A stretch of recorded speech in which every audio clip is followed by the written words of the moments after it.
On World News Tonight this Friday, the crisis in the White House. ABC News has new details about what Monica Lewinsky says went on. And the president's defenders say he is the victim of an independent prosecutor out to get him, and the media rushing to judgment. We'll take a closer look.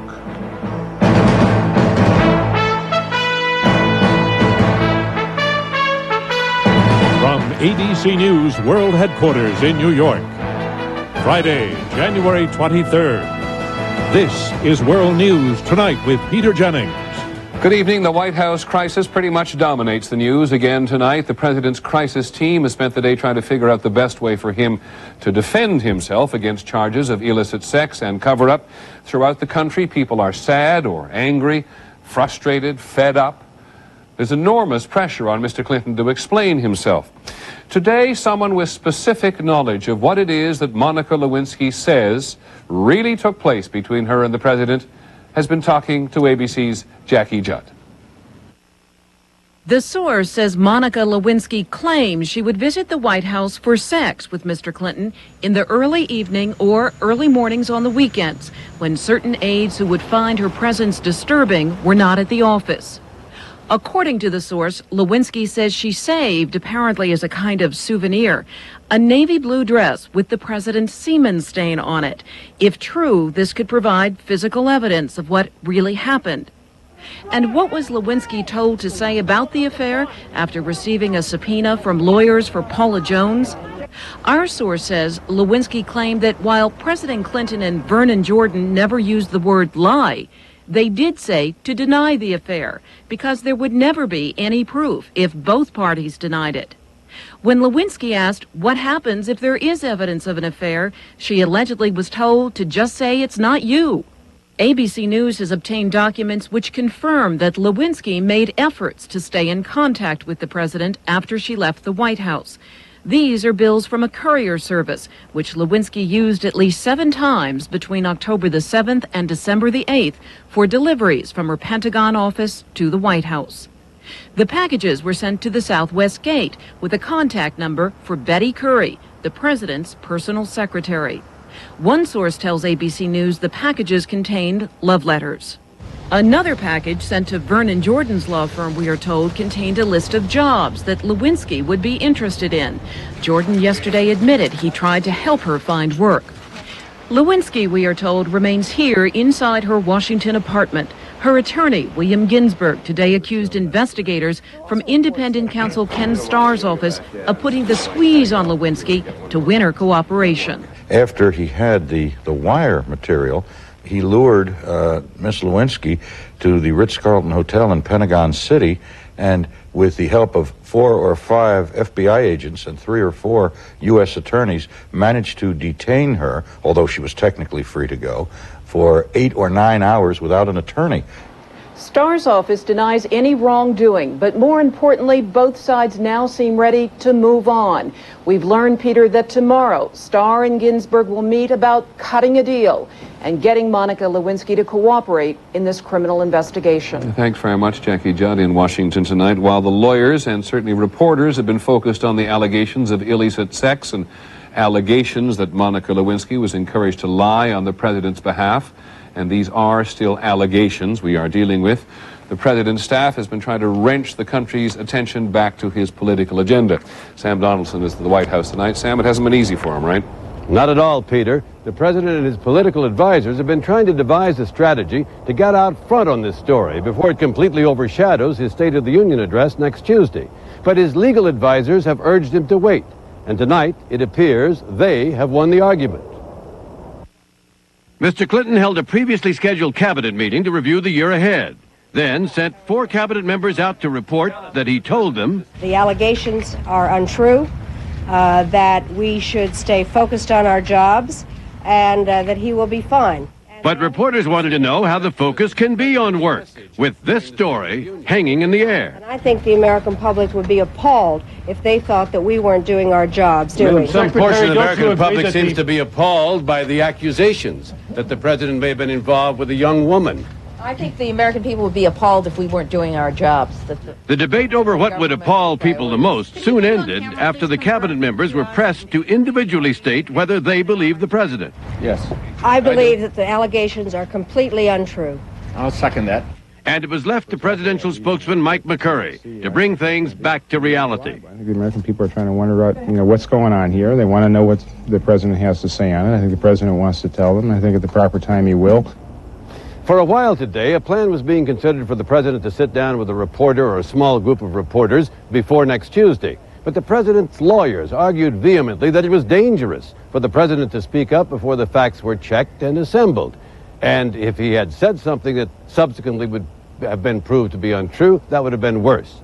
We're told tonight the lawyers have won. There will be no major presidential statement on this subject before next Tuesday. Sam, I know the president's been working the phones, talking to supporters around the country. What on earth is he telling them? Well, we're told that the president has called key supporters to say, look, I've got a good story. You're going to hear it. Don't worry, I'm going to be fine.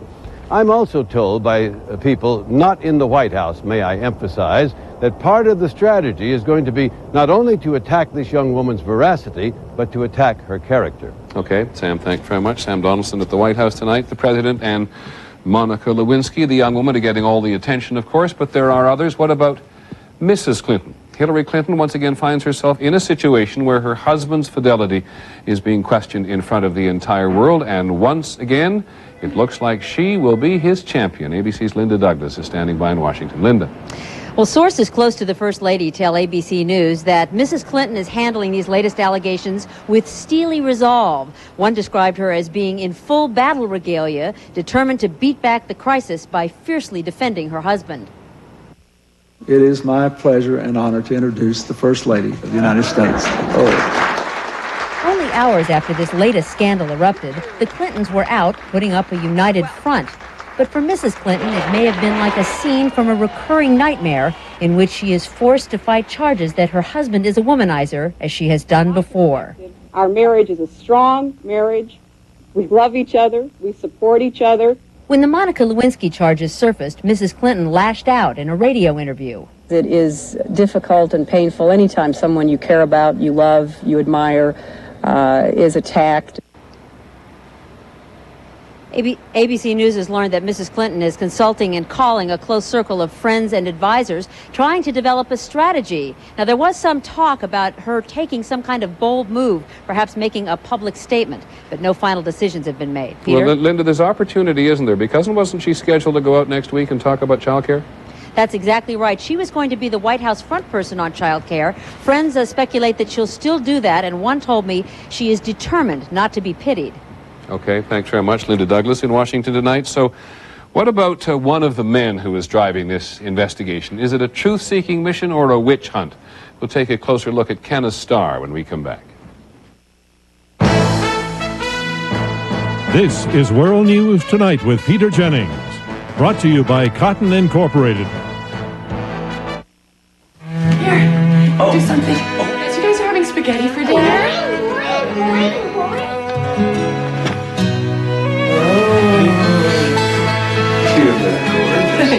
Life moves pretty fast.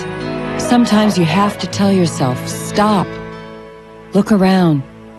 This is the good stuff. The look, the feel of cotton, the fabric of our lives. This is cotton. You can feel it start to burn. All you can think about is getting rid of it quickly. Finally, I asked my doctor. He said Mylanta was made to work fast where heartburn hurts most, all through here. My doctor said Mylanta. Now there's important news about relieving the aches and fever from the flu. In new guidelines, what pain reliever do flu experts prefer the most? The one you've trusted all along. The medicine in extra strength Tylenol. Tylenol, the first choice for flu relief.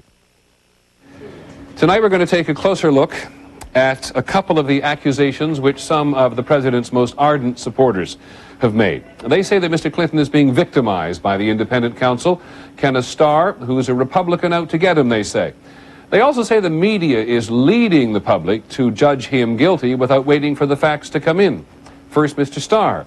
How does he get from investigating a Whitewater land deal to allegations of sex and cover-up? Here's ABC's Tim O'Brien. Kenneth Starr's investigation began 3.5 years and $30 million ago. Then the case was limited to a complicated land deal known as Whitewater.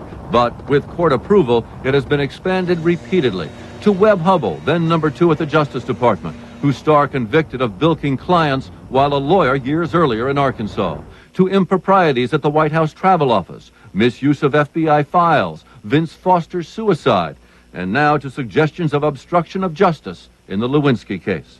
Some critics say it has gotten out of control. What began as a confined, focused investigation has suddenly become something like a Walmart of independent counsel investigations, where every possible item can be purchased. Lawrence Walsh was the independent counsel in the Iran-Contra matter. He says Starr's investigation may be legal, but that it's inappropriate for him to interfere in Paula Jones' pending civil suit in which Monica Lewinsky is a witness. It's very unfair to have Mr. Starr making taking steps based upon his view of what's right and what's wrong and what's truthful and what isn't. And some say it was unfair from the start to have Starr, a lifelong Republican, to be the independent counsel. Ronald Reagan appointed him a federal appeals court judge. President Bush named him Solicitor General, his administration's top courtroom advocate. Still, supporters say it would be unreasonable to name a new independent counsel every time some new allegation of wrongdoing arises. You can't create a brand new independent counsel office. That takes time to find someone. It takes time to staff it up. Starr was already in existence, and he was already investigating similar charges. If people don't understand how the Whitewater investigation in Little Rock has stretched to a sex and perjury scandal in Washington, Starr himself has done little to help. I can't comment on the specifics with respect to a specific jurisdictional grant. In one sense, he doesn't have to comment. The Attorney General and a special 3-judge federal court that oversees the investigation have signed off on Starr's looking into this new chapter in Whitewater. But appearances still count, and at least to some, there is the appearance of a partisan showdown between a Republican prosecutor and a Democratic president, with the careers of both men riding on the outcome. Tim O'Brien, ABC News, Washington. There's one more thing about the Starr investigation which rankles his critics. They recall that just before Mr. Starr was appointed, he said publicly that he was considering a legal brief on behalf of Paula Jones, opposing the president's claim of immunity from her sexual harassment suit. He didn't file it because he became the independent counsel, but let's put it to our legal analyst, Jeffrey Toobin. Jeff, does this not raise the possibility there's a lingering issue there for Mr. Starr? Peter, I think there may be a political problem, but not, I think, a legal problem. He is investigating this case at the request of Janet Reno and with court approval. He's not taking sides in the Paula Jones case. He's investigating obstruction of justice, which it seems to me he has every right to do. And so he has the possibility to go on expanding this investigation if he so chooses? As long as the court which supervises his activities gives him approval, he's free to go. And these blanket subpoenas that he sent to everybody, normal procedure? Absolutely normal procedure. If you're going to do an investigation, you got to do it right, and it's a big job. Okay, Jeffrey Toobin, thanks very much. Legal analyst Jeff Toobin. In a moment, we'll get to that question of the press.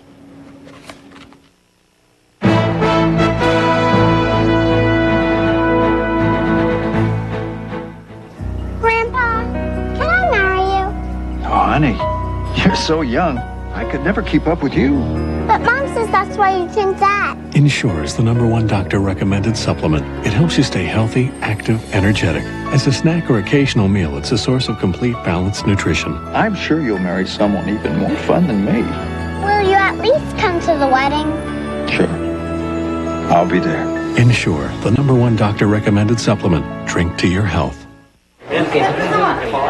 One slice, Tony. You got it. Oh.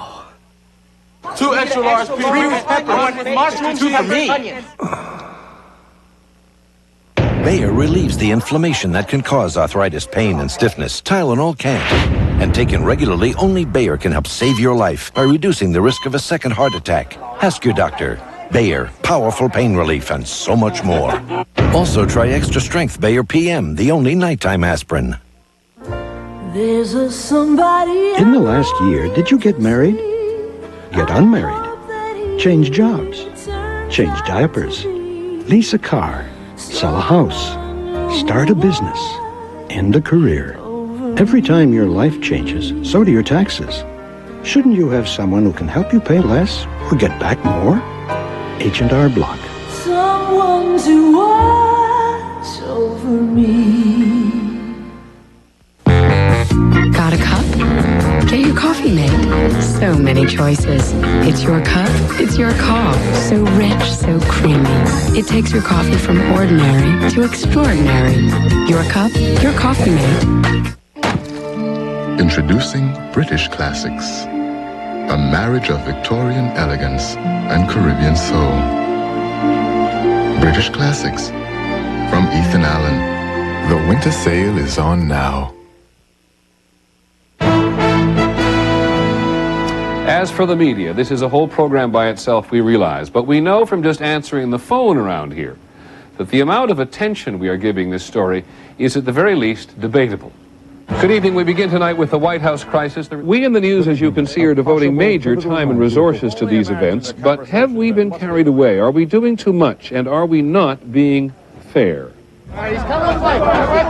The modern media machinery has the ability to turn any story into one of OJ-like proportions. Are the media going too far? It's hard to argue at this point that they are because of the political gravity of the story. We put that fairness question on our internet site today. It's not a scientifically done poll, but 57% of those who responded believe that at this point, we in the media are not being unfair. Frankly, we were surprised. That's a serious question. But has the coverage unduly influenced public opinion before all the facts are in? This certainly concerns the White House. Our survey found that 62% of those who had an opinion said that based on the coverage so far, they believe the president has done something illegal. But as we said, those are unscientific polls, so let's get out in the country and ask some questions. Here's ABC's Tom Foreman.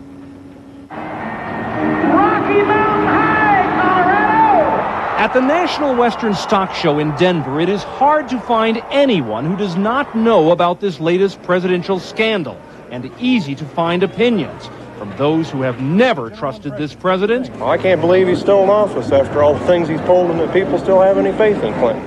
From those who once did trust him. I have seen him as someone that represents my particular generation, and I'm real disappointed. And from those who still do. Really, I don't think it's anybody's business what he does. I mean, as long as he isn't costing taxpayers money. But as news of this scandal has spread, many voters are questioning just how big this story really is. In Chicago, some are saying the media have already taken it way too far. To talk about impeaching somebody over this, when it's nothing at this point other than, word of mouth, it just seems silly to me. In Sacramento, some point out almost nothing has been proven. Like, when you're in court, they say you're not guilty until you're proven guilty. Am I right or wrong? Yet the media beat goes on. I think the media is bored, and this is just something for them to play with. I think Clinton, he will be redeemed. The media do have their defenders. In this Atlanta diner, some say whenever the basic integrity of a president is questioned, of course it should be widely reported. Nationally and internationally, and from a perspective of how we're viewed throughout the world, I think it's critical. However, it seems clear that this story is still a much bigger crisis in Washington and media circles than it is out here. Then again, this story has just begun. Tom Foreman, ABC News, Denver. Thank you, Tom. So we now know for a fact that not everyone is reassured by the media at a moment like this. Joining us this evening is Tom Rosenstiel, the director of an organization called the Project for Excellence in Journalism. How do you think the media is doing, Tom? Well, I think the question here is not how much coverage, but the character of the coverage. So much of what we've seen in the last 3 days is speculation, rumor, innuendo. There's such a pressure on the press to add something new, and there aren't that many new facts, and that's our problem. The press's first obligation is to the facts, and we've gotten ahead of them. Let me say for the case of exercise that I think the press has been pretty good on saying repeatedly these are allegations, allegations, allegations. Would you have us ignore them? No, not ignore the allegations at all, but we've had reporters go on and characterize secondhand what is on the tapes. We've had reporters talk about their impression of the mental state of Monica Lewinsky after listening to a few minutes of the tapes. We've had reporters go on and say that the president has 48 hours to address the American people, or he won't be able to put the scandal behind him. Okay, Tom Rosenstiel, thanks very much. Critical of the press, part of his job. There's also some other news in the world. We'll be back in just a moment.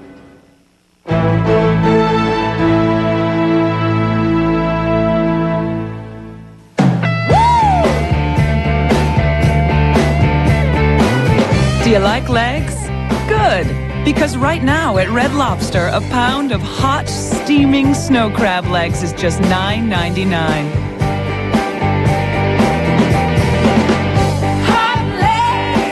Hot legs for a very hot price. So walk, run, or crawl to Red Lobster. I love you, honey. Neutrogena T-Gel Shampoo. Recommended #1 by dermatologists. It works. Works on all 3 major itchy, flaky scalp conditions. The leading dandruff shampoo doesn't. Neutrogena T-Gel Shampoo. It works. Relief can't come fast enough when you have diarrhea. We have a delay. Our guy needs Imodium AD. He needs something faster. Introducing Imodium Advanced for faster, more complete relief. New Imodium Advanced. Faster relief you can count on. The first monuments built for the pharaohs were impressive, but unpredictable. Eventually, they designed a wider base for better balance, proving that wider is better. The writing's on the wall with the Wide-Track Grand Prix Sport Sedan. Its unique Wide-Track design sets the wheels wider for better balance and monumental control. The inscriptions still read, Ne feu ce qu'on quête ne bête. The Wide-Track Grand Prix, driving excitement by Pontiac. Wider is better. Teddy Gibbs can't let a sore throat stop him, even when it feels this raw. He toughs it out through the hacking cough, the aches, the fever. But when the job is done, he's desperate for relief. Fast, powerful Theraflu relief. With the first sip of that soothing, lemony hot liquid, he feels comfort instantly. Soon, his throat feels calmed, his cough quieted, his chills warmed. Maximum strength Theraflu. Instant comfort. Powerful relief. In the other news, Iraq. From the United States point of view, there's no good news to report. Today, the chief UN inspector, Richard Butler, told the UN Security Council that Iraq is no longer willing to cooperate with his weapons inspectors. The Secretary of State, Madeleine Albright, said that the United States would start consulting its allies about using military force, even though most of them are reluctant. In Virginia today, the man who murdered 2 CIA workers outside the agency's headquarters 5 years ago was sentenced to death. Mir Amal-Kazi has said that he intended to assassinate the CIA director, but he settled on commuters instead. In Washington today, a court decision has revealed an aspect of American immigration policy that is going to make a lot of people in this land of immigrants angry. Some American consulates use immigration guidelines that are discriminatory, to say the least. ABC's Barry Serafin focuses on a U.S. consulate in Brazil. It was in Sao Paulo, Brazil, that the State Department guidelines were first brought to light. Robert Olson, a visa officer there, was fired when he challenged those policies. It defended my principles. It was wrong. The guidelines for reviewing applications included abbreviations: RK, rich kid; LP, looks poor; TP, talks poor; LR, looks rough; TC, take care. One young visa applicant was rejected with the notation, slimy looking, wears jacket on shoulders with earring. Special scrutiny was to be given to those of Arab, Chinese, or Korean descent, and others. Persons with black skin or dark skin or curly hair or who didn't smile for their photograph were thought to be untrustworthy, and they were to be denied visas also in most instances. The State Department denies rejecting visas on the basis of race, but acknowledges it does use guidelines like those in Sao Paulo and says it will continue to use them. Barry Serafin, ABC News, Washington. And in Cuba today, the Pope had some very harsh words for the United States. At a mass in the central part of the island, he said that the 35-year-old American embargo of Cuba is deplorable. The Pope was cheered by a large crowd in Camagüey when he called for more freedom in Cuba. There was great applause when he told the crowd, "You can build your own future and be agents of your own history." We'll be back in just a moment.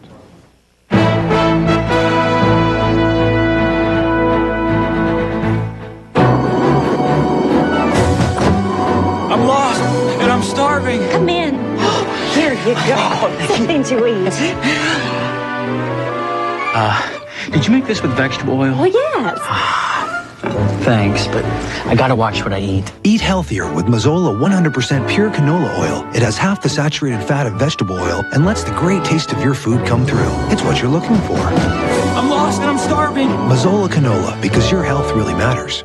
Okay, we've got chocolate chip with walnut, chocolate chunk, white chocolate chunk. Pillsbury's got chocolatey cookies for everyone. Hot and fresh in 15 minutes. Of course, chocolate chip. What was that first one again? I'm on an all-night flight when suddenly, terrible heartburn. The guy in the next seat says, here, try this. Zantac 75. Thanks, I say. You know, maybe I ought to see a doctor about this heartburn. He says, you just did. The medicine in Zantac 75 is the #1 doctor-prescribed acid reducer. It relieves even your toughest heartburn, controlling acid for up to 12 hours. Thanks, doctor. Wherever you are. Zantac 75, the final word in heartburn relief.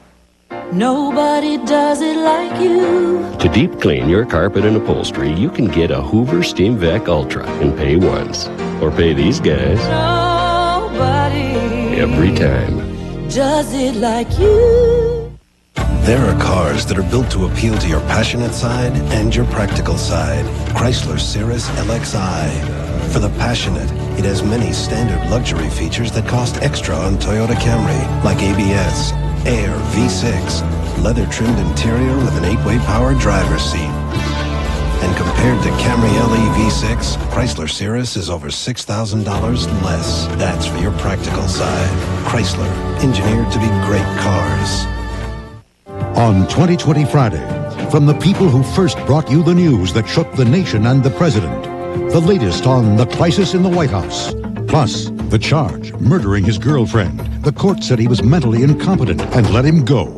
Guess where we found him? In college and getting great grades. 2020 Friday, tonight. Just before we leave you, a brief review of the major developments in the White House crisis. A source has told ABC's Jackie Judd more details about the alleged affair between Monica Lewinsky and the president. Ms. Lewinsky claims that she visited the White House to have sex with the president at strategic times when she would not be seen by aides who might be disturbed by her presence. We have also been told that Ms. Lewinsky may have a dress that somehow connects her to the president. That is our report on World News Tonight. Later this evening, 2020 and Nightline will have the latest on the crisis in the White House. And tomorrow night at 10/9 Central Time, I hope you will join us for the premiere of a new program, ABC News Saturday Night. On that program as well, we will have all the latest developments in the White House crisis. So I'm Peter Jennings. We hope you have a good Super Bowl weekend. Good night.